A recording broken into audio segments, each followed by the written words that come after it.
Fall nights came too early. Darkness always fell suddenly, dropping the temperature, making his walks home miserable. Buster huddled deeper into his jacket, cursing the long and lonely dirt road. Ah! Buster looked up, a frown creasing his forehead. It was after dark and all the pesky crows should be asleep.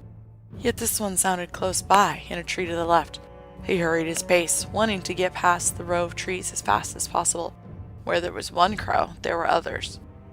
A long croak sounded from high above, almost as if it were taunting him.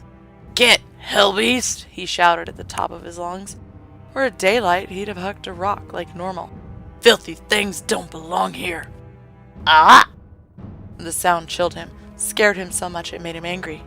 Logically, Buster knew they were only birds, but it wasn't logic that was in control. Irrational loathing of their beady eyes and sooty feathers made him lash out. His kill count was at 35 for the month. Not that killing them made much of a difference.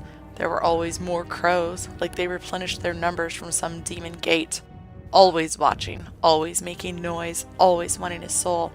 Ah! Ah! Ah! 3 of them, in different trees, loud and disconcerting. Buster's heart raced. Why were they up this late? Could they even see him in the dark? He wanted to be home and behind locked doors like nothing else. As he scurried down the road, rustlings and mutterings came from the trees. Far more than 3 birds. Buster would have sworn there were 1,000 nasty crows glaring at him. Just fuck off! Too bad he didn't have his .22 pistol with him. Then those pests would leave him alone. With the sound of a hell chorus, the crows took flight.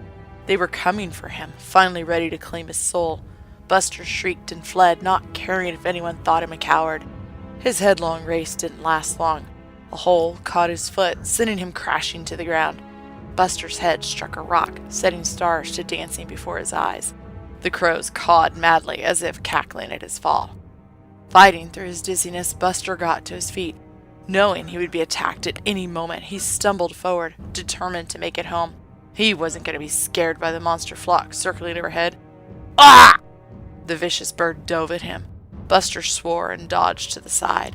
He lost his balance, swerved off the dirt road into the edge of a culvert. His heart lodged in his throat as he tried not to fall. Another bird swooped down at him and Buster fell.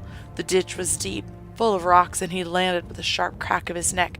Sobbing and paralyzed, he could only watch as the demon birds descended for their meal. Now I see. A murder of crows.